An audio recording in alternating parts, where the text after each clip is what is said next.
यूं ही नहीं मैं बन जाता हूं। कुदरत के कोने कोने से खूबियां खोज लाता हूं। गुणवत्ता की गहराइयों का गोताखोर हूं मैं। यूं ही नहीं मैं रजनीगंधा बन जाता हूं। प्रधानमंत्री मोदी ने कह दिया तो बॉस कह दिया, फिर उस काम में को होने से कोई रोक नहीं सकता। इसलिए अभी दिल्ली में बीजेपी का मुख्यमंत्री तक नहीं बना है और यमुना नदी में साफ सफाई का अभियान जोर शोर से शुरू हो गया। यमुना नदी के घाटों को साफ किया जा रहा है, घाटों को सजाया जा रहा है। इतना ही नहीं, सूर्यास्त के समय दिल्ली में यमुना के घाट पर आरती भी शुरू हो गई है, जिसमें बड़ी संख्या में लोग भी पहुंच रहे हैं। यह यमुना नदी का वासुदेव घाट है, जो दिल्ली में क्लीन एंड ग्रीन यमुना का ट्रेलर है। इस घाट को श्रद्धालुओं की सुविधाओं को ध्यान में रखते हुए विकसित किया गया है। हर मंगलवार और रविवार को यमुना आरती का आयोजन किया जा रहा है। वहां से टाइम्स नाउ नव भारत की एक रिपोर्ट देखिए कैसे पब्लिक पहुंच रही है। फिर आपको दिखाता हूं कि इस पर खर्चा कितना होगा और केजरीवाल के घाटों पर वैसा ही नजारा होगा जैसा हरिद्वार और काशी में देखने को मिलता है।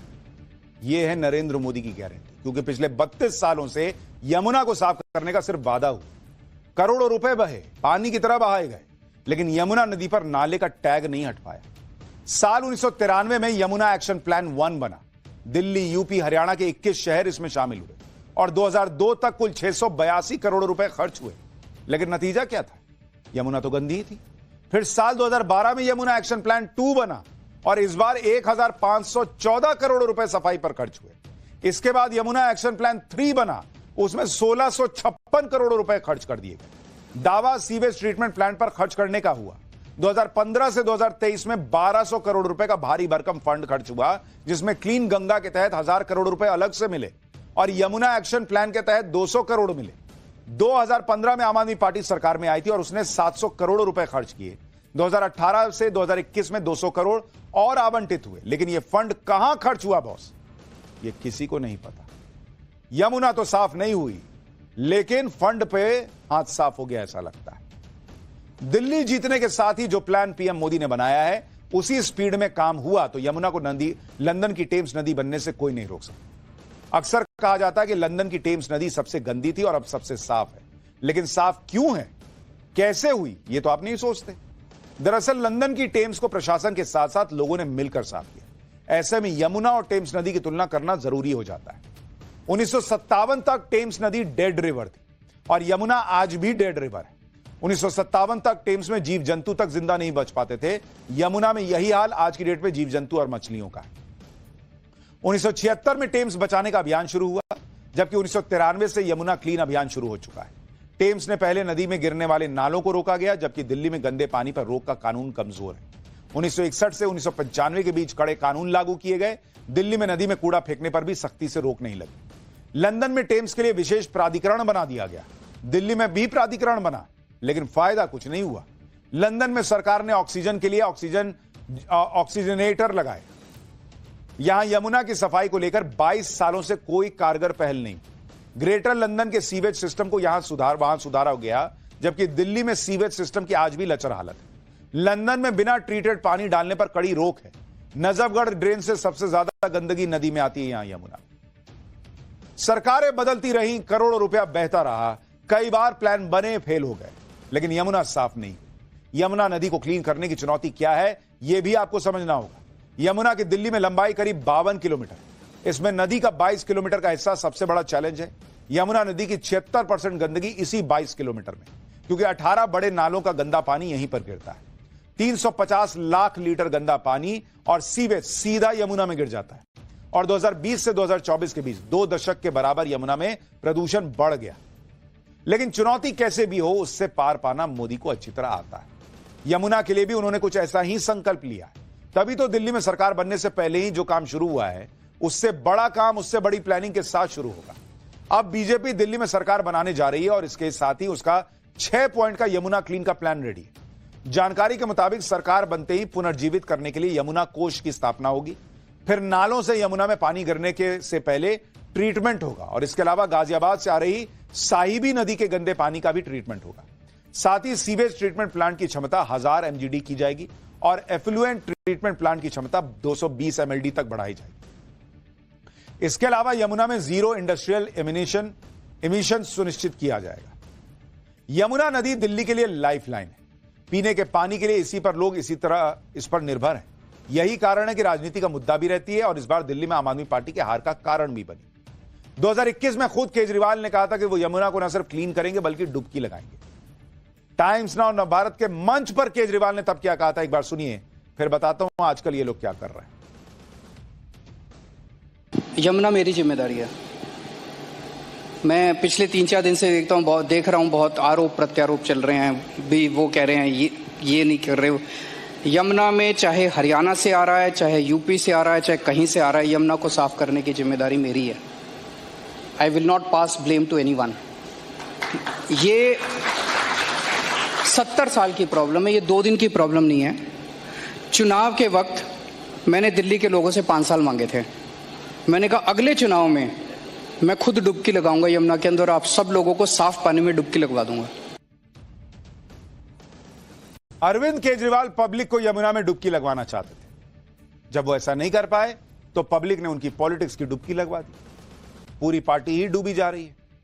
आम आदमी पार्टी जिस समय सरकार में थी उस समय भी यमुना को लेकर सियासत होती थी, और अब जब दिल्ली से सरकार जा चुकी है तो भी यमुना के नाम पर सियासत करने से वो चूक नहीं रहे।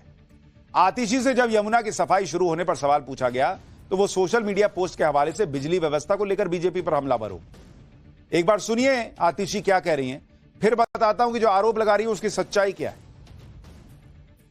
तो भारतीय जनता पार्टी ये तय कर ले कि 8 तारीख के बाद से वो सरकार चला रहे हैं कि नहीं चला रहे, और उसके आधार पे तय हो जाए कि जो पावर कट 10 साल के बाद दिल्ली के अलग अलग हिस्सों में लगने शुरू हुए हैं, जहां 3 घंटे 4 घंटे 5 घंटे तक बिजली जा रही है, जो 10 साल से कभी नहीं हुआ।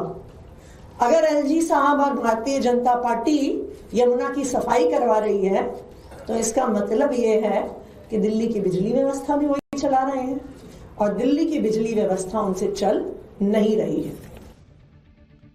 यमुना सफाई पर आम आदमी पार्टी से कुछ कहा नहीं जा रहा, क्योंकि उनको तो दिख रहा है काम हो रहा है। अब क्या बोले, क्यों हमने नहीं किया, ये क्या बताएं। तो अब बिजली सप्लाई के नाम पर बीजेपी को घेरने की कोशिश की, लेकिन आतिशी के दावों की पोल तो खुद बिजली कंपनियों ने खोल दी। आतिशी के आरोपों के बाद डिस्कॉम की तरफ से बताया गया कि दिल्ली में लोड डिस्पैच सेंटर के आंकड़ों के मुताबिक दिल्ली की अधिकतम बिजली मांग स्थिर बनी हुई है। बिजली सप्लाई के मुद्दे पर सोशल मीडिया पोस्ट मिसलीड करने वाली हैं। दिल्ली में अधिकतम बिजली की मांग 8 फरवरी से 4200 और 4500 मेगावाट के बीच बनी हुई है, जिसे डिस्कॉम की तरफ से सफलतापूर्वक पूरा किया जा रहा है।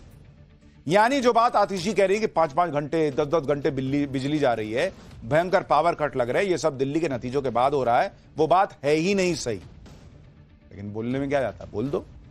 खुद बिजली की कंपनियां इस बात को गलत बता रही, आंकड़े के साथ गलत बता रही। लेकिन आप समझिए इनकी पॉलिटिक्स क्या है। एक तरफ पावर कट वाली बात, दूसरी तरफ यमुना सफाई वाली बात। आम आदमी पार्टी अपनी वही पुरानी राजनीति के तौर तरीकों पर आ गई। जबकि यमुना के मामले का सच यह है कि अरविंद केजरीवाल खुद ये मान चुके हैं कि वो यमुना को साफ नहीं कर पाए। लेकिन अब जब बीजेपी यमुना की सफाई को लेकर कदम उठा रही है तो आम आदमी पार्टी को इसमें भी पॉलिटिक्स करने का मौका दिख रहा है। आम आदमी पार्टी वाले कह रहे हैं कि जो मशीनें यमुना की सफाई के लिए अब लगाई गई, वो पहले क्यों नहीं लगाई गई। जब आम आदमी पार्टी की सरकार थी, इस सवाल को उठाकर आम आदमी पार्टी दिल्ली के एलजी विनय सक्सेना की मंशा पर सवाल उठा रही है। लेकिन आम आदमी पार्टी यह बात छिपा रही है कि आज यमुना की सफाई के जो आदेश एलजी विनय सक्सेना ने दिए हैं, वैसा ही आदेश उन्होंने तब भी दिया था जब आम आदमी पार्टी की सरकार थी और मुख्यमंत्री केजरीवाल थे। 9 जनवरी 2023 को एनजीटी ने यमुना प्रदूषण की निगरानी के लिए उच्च स्तरीय समिति बनाई थी और एलजी को इसका अध्यक्ष नियुक्त किया था। 25 मई 2023 को दिल्ली सरकार ने एनजीटी के आदेश को संवैधानिक अधिकारों का उल्लंघन बताते हुए सुप्रीम कोर्ट में चुनौती दे दी। दिल्ली की आम आदमी पार्टी सरकार ने तर्क दिया था कि 2018 के सुप्रीम कोर्ट के फैसले में साफ हो चुका है कि एलजी केवल नाम मात्र के संवैधानिक प्रमुख है, वो सिर्फ निर्वाचित सरकार की सहायता और सलाह पर ही काम कर सकते हैं। 11 जुलाई 2023 को सुप्रीम कोर्ट ने एनजीटी के आदेश पर रोक लगा दी, जिसके बाद एलजी इस समिति के अध्यक्ष नहीं रहे और यमुना की सफाई का काम रुक गया। यानी आम आदमी पार्टी की सरकार ने खुद तो यमुना की सफाई की नहीं, लेकिन जो कर रहा था उस पर भी ब्रेक लगवा दी कि कहीं एलजी ने साफ करा दिया, एनजीटी ने तो इनको अध्यक्ष बना दिया, तो क्रेडिट तो एलजी ले जाएंगे। खत्म करो इनका काम। यमुना की सफाई से ज्यादा अरविंद केजरीवाल को इस बात की चिंता थी कि अगर एलजी के आदेश पर यमुना की सफाई हो गई तो क्रेडिट बीजेपी ले जाएगी, इस चक्कर में काम रुकवाया। अब एलजी को भी पता है कि भाई वो मुख्यमंत्री बीजेपी का होगा, वो इस तरह का रोना धोना नहीं करेगा कि भाई यमुना क्यों साफ हो रही है, एलजी क्रेडिट ले रहे कि मैं क्रेडिट ले रहा हूं। तो उन्होंने काम शुरू करवा दिया। यही बात एलजी ने एक इंटरव्यू में कही थी। एलजी ने बताया था कि अरविंद केजरीवाल को इस बात की जानकारी नहीं थी कि दिल्ली के अंदर 57 किलोमीटर लंबा कोई नजफगढ़ ड्रेन एरिया भी है। अरविंद केजरीवाल को मैंने नजफगढ़ ड्रेन एरिया दिखाया और यमुना की सफाई की योजना बनाई। केजरीवाल साहब को डर था कि अगर यमुना की सफाई हो गई तो क्रेडिट एलजी साहब को मिल जाएगा, इसलिए केजरीवाल सरकार ने सुप्रीम कोर्ट में याचिका लगाई और यमुना की सफाई के काम को रुकवा दिया। तो इसका तो मतलब यही हुआ कि आम आदमी पार्टी की सरकार को यमुना की सफाई में कोई इंटरेस्ट नहीं था। अगर होता तो वे यमुना की सफाई होने देते, उससे उन्हें फर्क नहीं पड़ना चाहिए था। एलजी के आदेश पर साफ हो रही है वो यमुना या दिल्ली सरकार के आदेश पर, उनको क्या फर्क पड़ता था? आप तो नहीं कर पा रहे थे, आपको पता था। लेकिन अब दिल्ली में आम आदमी पार्टी की सरकार जा चुकी है तो दिल्ली के उपराज्यपाल ने फिर से यमुना की सफाई का अभियान शुरू करवा दिया और लोग कह रहे हैं कि अब दिल्ली में यमुना नदी के भी अच्छे दिन आने वाले हैं। लेकिन अरविंद केजरीवाल की पॉलिटिक्स का इलाज तो वोटर ने कर दिया, यमुना का इलाज मोदी कर रहे हैं। लेकिन कुछ और लोग हैं जिन्हें भी इलाज की जरूरत है।